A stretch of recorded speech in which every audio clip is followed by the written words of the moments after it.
Check.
Magandang umaga po sa ating lahat.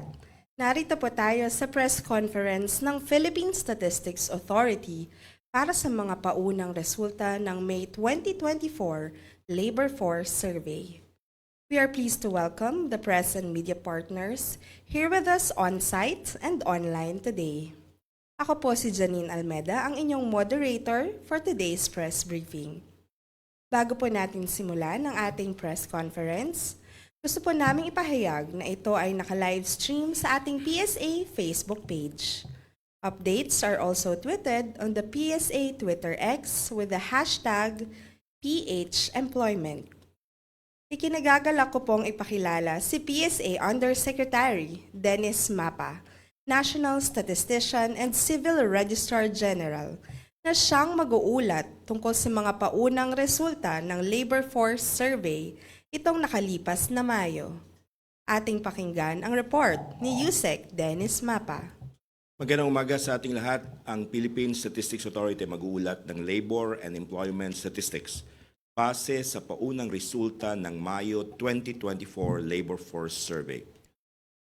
Ang pagkalap ng datos para sa Mayo 2024 Labor Force Survey ay ginawa sa loob ng 18 araw mula ika-8 hanggang ika-28 ng Mayo 2024. Nitong Mayo 2024, 11,134 ang total sample households na na-survey ng Philippine Statistics Authority. Samantala, 44,890 naman ang total sample households na na-survey noong Abril 2024 at 11,042 households noong Mayo ng nakalipas na taon. Sa populasyon na 15 taong gulang pataas, ang bilang na nasa labor force o mga individual na employed o unemployed ay naitala sa 50.97 million nitong Mayo 2024. Ito ay mas mataas kumpara sa naitalang bilang noong Mayo 2023 na nasa 50.43 million at higit na mas mataas kumpara noong Abril 2024 na nasa 50.40 million. Ang labor force participation rate nitong Mayo 2024 ay nasa 64.8%. Ito ay mas mababa sa naitalang labor force participation rate noong Mayo 2023 na nasa 65.3%, ngunit higit na mas mataas naman kumpara sa naitala noong Abril 2024 na nasa 64.1%. Nitong Mayo 2024, ang employed persons o bilang ng mga may trabaho o negosyo ay naitala sa 48.87 million. Ito ay mas mataas ng 605,000 kaysa noong naitala noong Mayo 2023 na sa 48.26 million at mas mataas din kumpara sa bilang noong Abril 2024 na nasa 48.36 million. Ang employment rate nitong Mayo 2024 ay nasa 95.9%. Ito ay mas mataas kumpara sa employment rate na naitala noong Mayo 2023 na nasa 95.7%, ngunit bahagyang mas mababa naman kumpara noong Abril 2024 na nasa 96.0%. Ang unemployed persons o bilang na mga nasa labor force na walang trabaho o negosyo nitong Mayo 2024 ay nasa 2.11 million. Ito ay mas mababa kaysa sa naitalang bilang ng unemployed persons noong Mayo 2023 na nasa 2.17 million, ngunit higit na mas mataas naman kumpara noong Abril 2024 na nasa 2.04 million. Ang unemployment rate ay naitala sa 4.1% o 41 sa kada 1,000 na individual na nasa labor force ang walang trabaho o negosyo nitong Mayo 2024. Ito ay mas mababa kumpara sa unemployment rate noong Mayo 2023 na nasa 4.3%, ngunit mas mataas naman kumpara noong Abril 2024 na nasa 4.0%. Ang bilang ng underemployed nitong Mayo 2024 ay naitala sa 4.82 million. Ito ay mas mababa ng 846,000 kung ikukumpara sa bilang ng underemployed noong Mayo 2023. Mas mababa rin ito ng 2.22 million kumpara sa bilang ng underemployed noong Abril 2024. Ang underemployment rate nitong Mayo 2024 ay nasa 9.9%. Makikitang mas mababa ito kumpara sa naiulat na underemployment rate noong Mayo 2023 na nasa 11.7% at higit na mas mababa kumpara sa naiulat noong Abril 2024 na nasa 14.6%. Kung atin namang susuriin ang mga datos ayon sa kasarian sa buwan ng Mayo 2024, ang labor force participation rate ng mga kalalakihan ay nasa 75.1%. Ito ay nanatiling mas mataas kaysa sa labor force participation rate ng mga kababaihan na nasa 54.4%. Nitong Mayo 2024, ang employment rate ng mga kalalakihan ay naitala sa 96.0% at mas mataas kaysa sa naitalang employment rate ng mga kababaihan na nasa 95.7%. Samantala, 4.0% o 40 sa kada 1,000 na kalalakihan na nasa labor force ang walang trabaho o negosyo nitong Mayo 2024. Ito ay mas mababa kaysa sa unemployment rate ng mga kababaihan na nasa 4.3%. Sa mga employed persons na kalalakihan nitong Mayo 2024, 11% sa kanila ay underemployed. Higit na mas mataas ito kumpara sa underemployment rate ng mga kababaihan na nasa 8.2% lamang. Kung ang datos ng pangunahing sektor naman ang ating susuriin nitong Mayo 2024, ang services sector pa rin ang nanatiling bumubuo sa may pinakamalaking bahagi ng labor force na may 60.1% share. Kasunod dito ang agriculture sector na may 20.8% share, habang ang industry sector naman ay may share na 19.1%. Kung ikukumpara ang bilang ng may trabaho o negosyo sa mga subsectors nitong Mayo 2024 sa Mayo 2023, ang mga subsectors na may pinakamalaking pagtaas sa bilang ng may trabaho o negosyo ay ang mga sumusunod. Construction na nagdagdag ng 745,000. Tumaas ang bilang ng employed sa construction of buildings na kinabibilangan ng construction of all types of residential and non-residential buildings. May pagtaas din sa building completion and finishing at construction of other civil engineering projects. Pangalawa dito ang administrative and support service activities na nagdagdag ng 371,000. Ang may pinakamalaking pagtaas sa sektor na ito ay mula sa private security activities tulad ng guard and patrol services, picking up and delivering of money, receipts, and other valuable items with personnel and equipment to protect such properties while in transit. Pangatlo, ang manufacturing na nagdagdag ng 347,000. Nagmula ang pagtaas sa custom dressmaking, manufacture of bakery products, manufacture of carpets and rugs, at ready-made embroidered garments manufacturing. Pang-apat, ang transportation and storage na nagdagdag ng 292,000.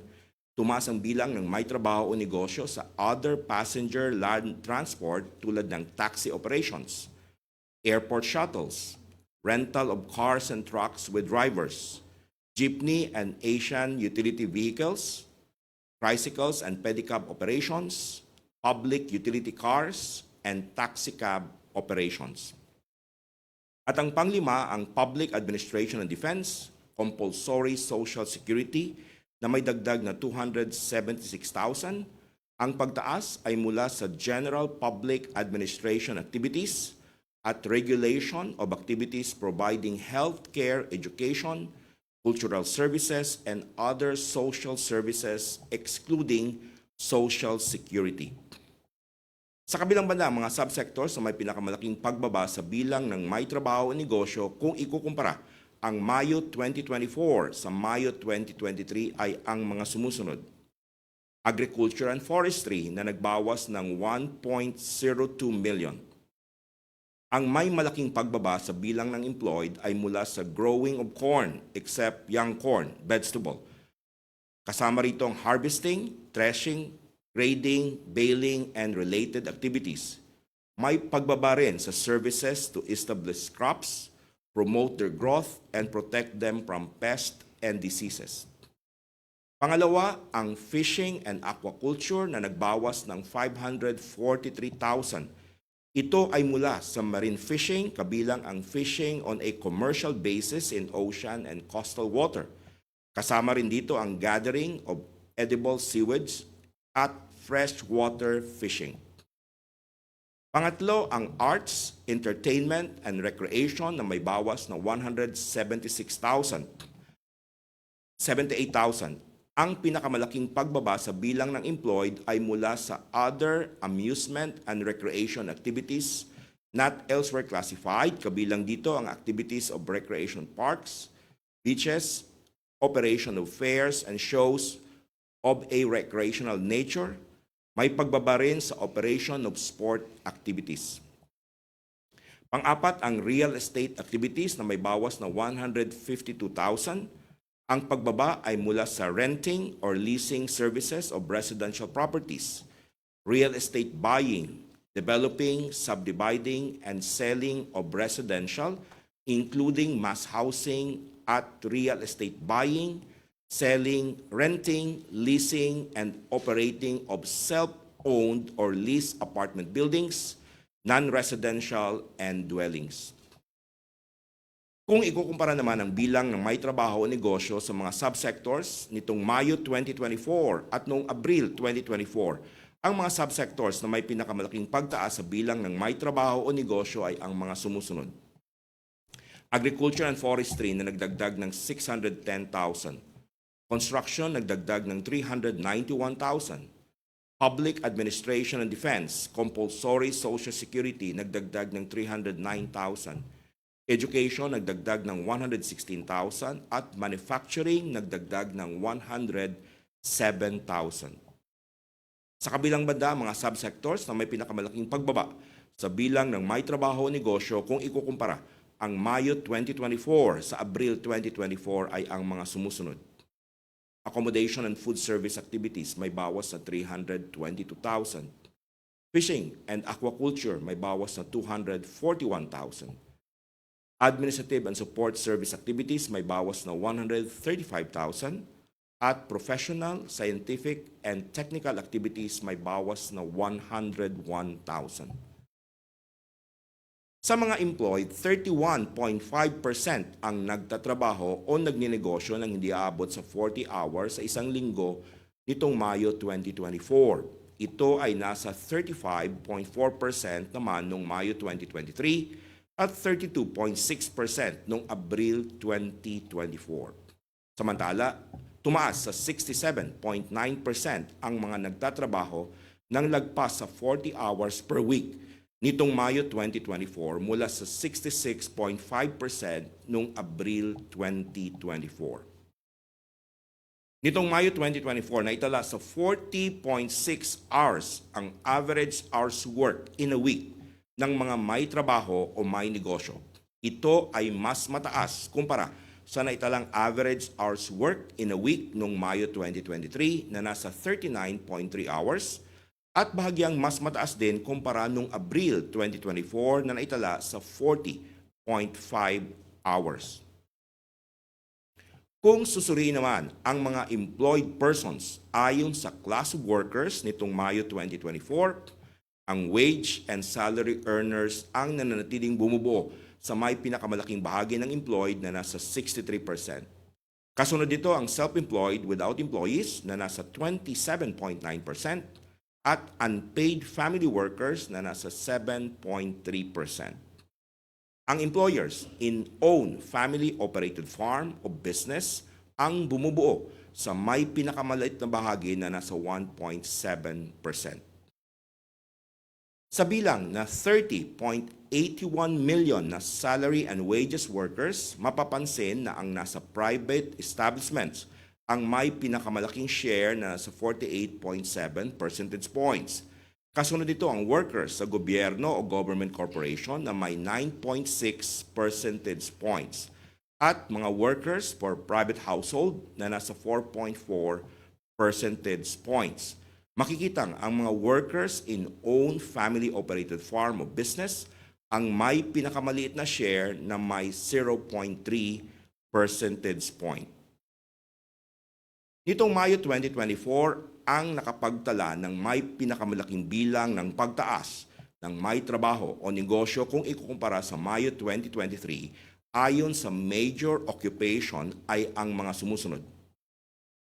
Nasa service and sales workers, nagdagdag ng 896,000. Plant and machine operators and assemblers may dagdag na 663,000. Craft and related trade workers may dagdag na 502,000. Mga professionals may dagdag na 198,000 at clerical support workers na may dagdag naman na 135,000. Sa kabilang banda, ang mga major occupation groups na may pinakamalaking pagbaba sa bilang ng may trabaho o negosyo kung ikukumpara ang Mayo 2024 sa Mayo 2023 ay ang mga sumusunod. Elementary occupation na nagbawas ng 885,000. Managers nagbawas ng 520,000. Skilled agricultural, forestry, and fishery workers may bawas na 243,000. At mga technicians and associate professionals na may bawas na 133,000. Kung ikukumpara naman ang bilang ng may trabaho o negosyo sa mga major occupations nitong Mayo 2024 sa Abril 2024, ang mga major occupations na may pinakamalaking pagtaas sa bilang ng may trabaho o negosyo ay ang mga sumusunod. Elementary occupation na nagdagdag ng 593,000. Skilled agricultural, forestry, and fishery workers nagdagdag ng 413,000. Mga professionals nagdagdag ng 140,000. At plant and machine operators and assemblers na may dagdag ng 130,000. Ang mga major occupations naman na may pinakamalaking pagbaba sa bilang ng may trabaho o negosyo kung ikukumpara ang Mayo 2024 sa Abril 2024 ay ang mga sumusunod. Sales and service workers may bawas na 388,000. Technicians and associate professionals may bawas na 202,000. At mga managers na may bawas na 123,000. At bago po tayong tuluyang magtapos, kami po sa Philippine Statistics Authority ay inaanyayahan ang lahat na suportahan ang 2024 Census of Population at Community-Based Monitoring System o 2024 POPSEN-CBMS. Sa direktiba ng ating Pangulo, Ferdinand Marcos Jr., ang Philippine Statistics Authority ay isasagawa ang 2024 POPSEN-CBMS ngayong taon upang ma-update ang listahan ng mga benepisyaryo ng social protection programs ng gobyerno. Bukod dito, ang mga datos na makalap mula sa 2024 POPSEN-CBMS ay gagamitin upang ma-update ang national at local population statistics. Ang mga datos ay makakatulong din sa mga pamahalang lokal upang bumuo ng kanilang mga programa at serbisyo. Humigit kumulang 80,000 data collectors at supervisors ang magbahay-bahay simula July 15 upang kumulekta ng datos para sa 2024 POPSEN-CBMS. Magkaroon din po tayo ng National Press Launch para sa 2024 POPSEN-CBMS bukas, July 9, 2024, nagaganapin sa 24th floor ng Philippine Statistics Authority Headquarters sa East Avenue, Quezon City. Sa mga kasamahan po natin sa media, kayo po ay aming inimbitahan na dumalo sa National Press Launch ng 2024 POPSEN-CBMS. Maring iscan ang QR code na makikita sa ating screen o mag-email sa cbss@psa.gov.ph. Dito nagtatapos ang aming pag-uulat sa paunang resulta ng Mayo 2024 Labor Force Survey. Ang Philippine Statistics Authority ay malugod na nagpapasalamat sa inyong pakikilahok sa press briefing na ito. Muli magandang araw sa ating lahat. Maraming salamat po, Undersecretary Mapa, para sa pagbabahagi sa amin ng mga paunang resulta ng May 2024 Labor Force Survey. Ngayon, matapos po natin marinig ang ulat ni Yusek Mapa, nandito na po tayo sa ating open forum. At bagid po natin simulan ang question and answer, nais naming ipahayag ng ating press kits ay aming ipapadala po via email at ating mga media partners ay bibigyan naman po dito sa ating venue. Para sa mga nais pong magtanong, please raise your hand to be recognized. And for those online, pakigamit po ang raise hand feature or send your questions via our chat box. Kapag kayo po ay natawag upang magtanong, please state your name and organization. Ngayon, handa na po tayo? Yes? Sir Charles? Hello po, good morning po. Ask ko lang po kasi last April po, yung unemployment rate rose to 4%, fueled by more jobless Filipinos in agriculture sector who were affected by El Nino phenomenon. Does the weather phenomenon po also affected the unemployment rate for May po? Okay, yung April natin tama no 4.0 tapos ngayong Mayo 2024 ito ay naging 4.1%. In terms of yung sources ng increases no muna tingnan muna natin yung increases doon sa unemployment rate month on month. Ang malaki ay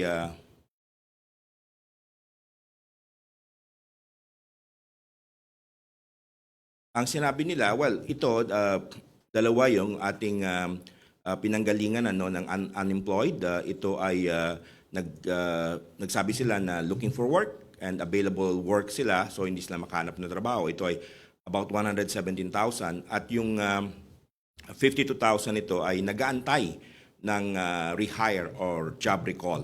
Sa increase naman sa industry ng unemployment month on month, ang mataas, ang increase in the number of decrease na lang, the right kabilang side. Ang malaking number ng decrease no sa employed person, hindi naman siya nanggaling sa agri. Ang pinanggalingan actually na malaki ay accommodation and food service activities. Nagbawas tayo rito ng mga 322,000. This is comparing yung May versus April, no, yung last month. Restaurant and mobile food service activities may bawas na 288,000 doon sa accommodation and food service activities. Yung fishing and aquaculture, ito yung nagdagdag ng may number doon sa unemployed. Ano? Kasi nabawasan yung trabaho dito, 241,000, particularly doon sa marine fishing, may bawas na 155,000 at freshwater fishing may bawas na 60,000. So doon sa agri, pero hindi sa crops, more on the fishing and aquaculture. Thank you. Sir? Yeah. Next question naman po, will unemployment and underemployment rate decrease po after the regional tripartite wage board po increase the salary of the minimum wage earner to 35 pesos po in NCR? May mga datos tayo in the past na mga increases, nakita namin wala naman siyang impact, no? So may mga factors na iba na nag-trigger no ng employment or unemployment. Of course, agree natin yung weather. Pero wala kaming pa nakita, no? But of course, we will be checking the data. Ang start naman ng ating wage increase ay middle of July pa, no? So makikita natin 'yon sa July Labor Force Survey. Sa underemployment naman, in fact, bumaba ngayon yung underemployment nitong Mayo 2024 and that is significant year on year at saka month on month. Thank you. Taas na po talaga. May mga nagsabi po kasi na yung 35 pesos daw po na minimum wage hike po is not survivable because some group like Federation of Free Workers like si Sani Matula po, sabi niya po the 35 pesos wage hike in Metro Manila is not only inadequate but also seems like a tactic to distract workers from their escalating push for 150 daily wage increase through legislation. Pero on the other hand naman po, sabi po ng Philippine Chamber of Commerce and Industry, sabi po nila 35 pesos increase daw po, this maging affordable daw po to sa mga small business establishment po. So my question po is the wage hike po survivable or do we need to increase pa po ito? And where do we draw the line po sa para po mag-agree po yung labor groups and employers po sa issue po ng wage hike? Thank you very much for that question. Unfortunately, yung Philippine Statistics Authority ay hindi in charge doon sa pag-compute ng mga wages, wage increases. Ito ay nasa Regional Wage Board. Although ang Philippine Statistics Authority ay nagbibigay ng datos. Ang binibigay namin ng datos ay yung inflation, alam naman natin yon at available yan, pati yung ating mga poverty threshold. So ito ang input na ginagamit at iba pa ng ating mga regional wage board. Pero hindi talaga involved ang Philippine Statistics Authority sa computation. Thank you. Thank you po. Thank you, sir. Yes? Sir Caris? Hello po, Caris from Business World. Yeah. May I just ask po, what is the main reason for the rise in unemployment rate? And sabi niyo po sa services sector po, ito pinakamataas. So, what would be the reason for that po sa services sector din? Okay. Yung ating increase sa ilagay lang natin sa proper setting. Yung ating unemployment rate, ito ay bumaba. Ang yung number muna, ito ay bumaba ng 61,000 year on year. Kung ikukumpara natin yung Mayo 2023 sa Mayo 2024, bumaba siya ng 61,000. Tumaas siya ng 65,000 kung ikukumpara naman natin yung month on month, yung April 2024 versus May 2024. Actually, itong mga increases na to sa kayong mga decreases, dahil maliit lang, if you'll notice in terms of unemployment rate, ito ay very small increase or decrease. So, masasabi natin na hindi siya talaga statistically significant. Pero yung isang nagko-contribute dito ay yung taas sa labor force participation. Tumaas yung labor force participation natin. Year on year, ito ay tumaas ng 544,000. Mula May 2023 na nasa 50.43 million, ito ay tumaas ng 50.97 million noong Mayo 2024. So, ibig sabihin, dumami, more than 500,000 yung enter sa labor force. In terms of age group na mga, karamihan dito pala mga lalaki, 350,000, yung babae naman, mga 194,000. At in terms of age group, ang karamihan dito ay 55 to 64. Yun yung nagpataas sa ating labor force participation, 293,000. So dumami yung nag-join sa labor force, more than 500,000. Ang iba sa kanila ay na-absorb ng ating labor market. May iba na hindi, which is ganun ang nangyayari. Some are employed, a small portion ay hindi employed. Kaya nagkaroon ng adjustment doon sa ating number of unemployed person. If you compare April 2024 to May 2024, may dagdag tayo na 65,000. So hindi siya statistically significant, but of course, sa point estimate, nagdagdag siya. At ang isang rason dito ay dumami ang nag-participate sa labor market at hindi na-absorb lahat ang ating bagong mga empleyo. Thank you. And last na po, sa underemployment naman po, we see a jump from 14.6 last month to 9.9 May 2024. So what could be the reason po for this decrease naman in underemployment po? Yeah, ito talaga significant ito itong drop ng underemployment rate at ang nakita namin ang mga substantial na pinanggalingan ng underemployment, yung pagbaba niya ay una sa wholesale and retail trade, repair of motor vehicles and motorcycles. Nagsabi diyan na 518,000 ang bawas sa underemployment. Sa agriculture and forestry, may bawas na 349,000. Sa construction, may bawas na 258,000. Sa manufacturing, may bawas na 167,000. Other service activities, may bawas na 175,000. Ito yung mga domestic services and other personal services. Transportation and storage, may bawas na 167,000. At accommodation and food service activities may bawas na 142,000. So dito nanggaling yung mga pagbawas sa underemployed. Now tiningnan namin yung saan ito galing, no? Ang karamihan dito ay yung tinatawag natin na visibly underemployed. Ito yung they are working less than 40 hours, no? So substantial yung bawas diyan, yung visible underemployed, may bawas tayo na 1.49 million month on month, which is significant. At yung invisible underemployed, may bawas na 754,000, which is also significant. So again, yung visible underemployed, ito yung sinasabi na underemployed sila, nagtatrabaho sila ng less than 40 hours per week. Doon nagbawas ng substantial 1.49 million. Doon naman sa invisible underemployed, yung sinasabi na underemployed sila at nagtatrabaho sila ng more than 40 hours per week, may bawas din tayo month on month na 754,000, which is significant. Year on year, ang overall na drop sa underemployment ay 846,000 at ito ay significant din. Thank you. Thank you. Thank you, sir. Yes, we have Miss Lady of ABS-CBN. Hello po. Sir, balikan ko lang po dun sa underemployment. Ask ko lang po yung about dun sa visibly underemployed. So yung mga nawala po doon, saan po napunta? Were they fully employed? Okay. Yung kasi yun ng substantial na may bawas 1.49 million at sinabi ko na kanina yung mga sector. So yung question mo anong nangyari sa kanila, nakita namin, nagkaroon kami ng analysis data.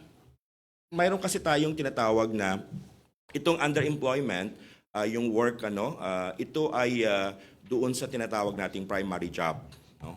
At tiningnan namin yung itong mga underemployed na working less than 40 hours, substantial sa kanila ang nagsabi, kung ikukumpara natin yung April 2024 versus May 2024, substantial sa kanila ang nagsabi na mayroon silang second job or another work outside their primary job.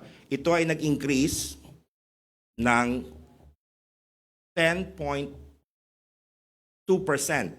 noong May versus 7.5% noong April, no? So substantial siya at yung mga nag-increase din ay doon din sa mga sector na nagsasabi na bumaba yung underemployment natin. So for example, let me just cite some.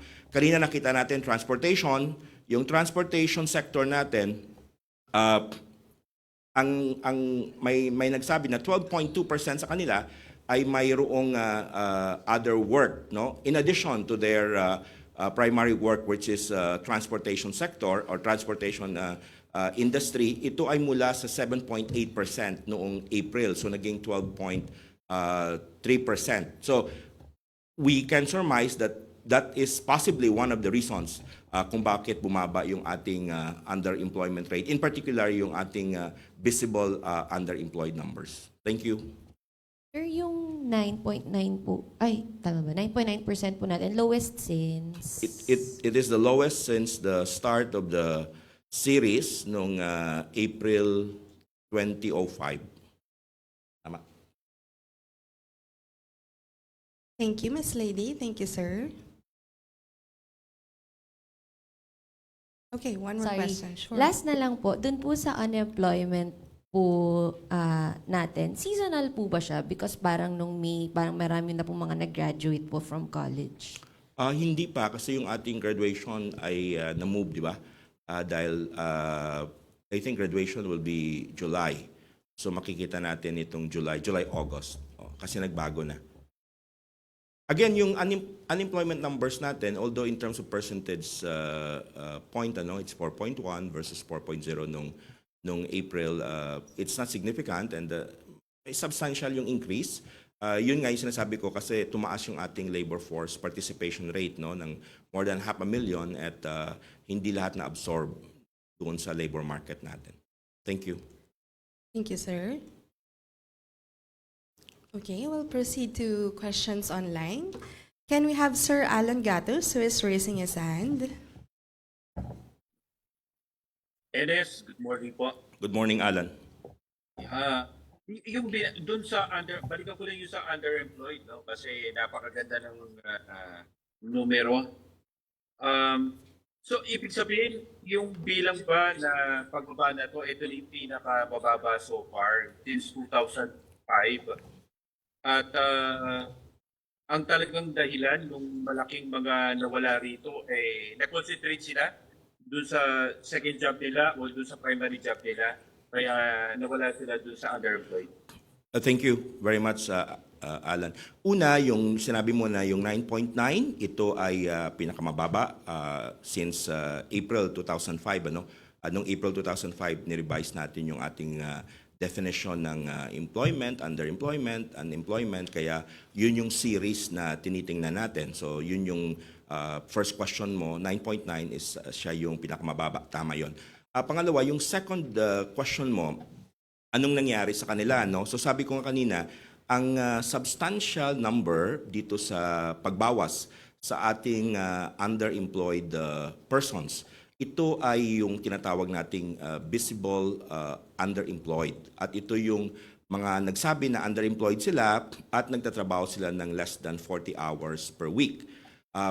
Dito, substantial yung bawas, 1.49 million.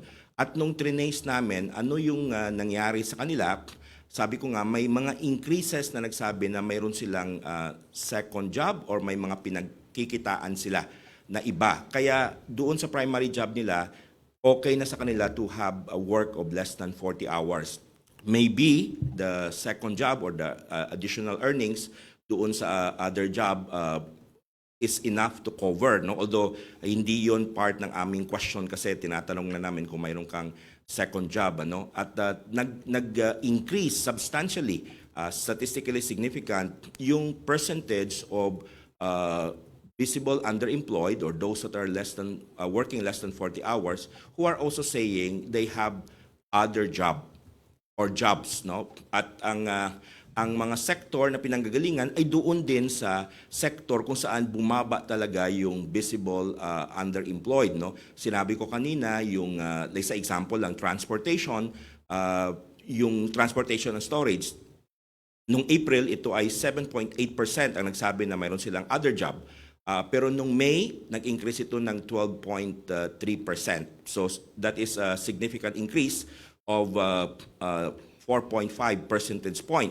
Yung sa construction din, kasi kanina isa rin yun sa pinanggalingan ng underemployment natin na pagbawas, yung April, 3.4% sa mga nagtatrabaho sa construction industry ang nagsabi na may other job sila, pero nung May, ito ay tumaas ng 10.7% or an increase of 7.3 percentage points. So, ibig sabihin, ang sinasabi lang dito na while they are underemployed in terms of less than rather they are working less than 40 hours doon sa kanilang primary job, they have other job or jobs that compensated dito sa number of hours that they feel that they're no longer underemployed. Yun yung sinasabi ng datos na nakuha ng Philippine Statistics Authority. Now, kung yung income nila ay substantial, unfortunately, hindi yun namin nakuha. Thank you. Thank you, sir. Thank you, Sir Alan. Do you still have a May question? another question ba? Okay. Okay. NS yung 95.9% na employment rate for May 2024, ito na ba, ito ba yung pinakamataas at saka since when po? Hindi naman siya mataas talaga na mataas, yung 95.6%. Mayroon pa tayong mga matataas dyan. Ito ay 6th highest, Alan. Ang pinakamataas natin na nakuha ay noong December 2023. Of course, during the holiday season, ang ating employment rate ay nasa 96.9%. So yung 95.9% ay 6th highest sa ating employment rates. Thank you. Thank you, sir. Any other questions, Sir Alan? Wala na po. Thank you very much. Thank you, Sir Alan. Okay. Let's proceed to a question online. Okay, we have from Facebook Live, question from Radio 630. Would ask lang po ng data on employment, unemployment, at underemployment sa NCR. And nakikita ba ng PSA na may magiging epekto sa employment rate in the next 2 months yung recently approved na 35 peso wage hike in NCR po? Salamat. Okay, yung Christian, yung ating disaggregation sa ating employment, unemployment, and underemployment, ito ay hindi nako-cover dito sa May 2024 Labor Force Survey. Kasi kung nakita mo yung explanation doon sa number of households no, na na-cover namin, 11,000 more or less yung ating household, at ito ay para lang sa national domain. Nagbibigay tayo ng regional na report kung ang ating labor force survey ay sa mga buwan ng Enero, Abril, Hulyo at Oktubre, kung saan mas marami ang ating sample households. No? So ang pwede naming maibigay sa iyo ay yung Abril na employment, unemployment, and underemployment para sa National Capital Region, at babalik tayo sa July na employment, underemployment, and unemployment for the National Capital Region. By the way, yung ating July na round ng data collection ay nagsimula ngayong araw. So, i-report namin yan, makikita mo yung comparison, at doon makikita rin natin kung may epekto nga itong sinasabi mong 35 peso wage hike sa NCR na ipapatupad sa middle of July. So ipapadala lang namin yung April na data for the National Capital Region, at siguro babalik na lang kami sa iyo para doon naman sa July data. Thank you very much. Thank you, NS. Okay, we have a clarification from Ms. Kai Ordinario online. For the visibly underemployed po, 1.468M or 1.49M? Ang reduction yata na sinasabi ni Kai, sandali lang which yung number? Summary. Okay. I'm sorry, Kai, you're correct. Hindi 1.49 but 1.468 million ang reduction. Thank you very much. Okay, thank you very much, sir. Thank you, Ms. Kai. Any other questions? How about here on site? Okay, so before we end our question and answer, may we request our media partners to accomplish our short evaluation forms. The link is sent to your emails and also in our chat box. This form will be helpful for us to get your feedback on the conduct of our press briefing. Okay, any more questions? Okay, no more questions. We'll be closing our Q&A. Nais po naming pasalamatan kayong lahat sa pakikinig at pagsali sa press conference para sa mga paunang resulta ng May 2024 Labor Force Survey. Sana'y patuloy niyo po kaming suportahan at ang mga proyekto and activities ng Philippine Statistics Authority. You may visit our webpage at www.psa.gov.ph for more updates. Muli, ako po si Janine Almeda ng Philippine Statistics Authority. Maraming salamat at magandang umaga po sa ating lahat.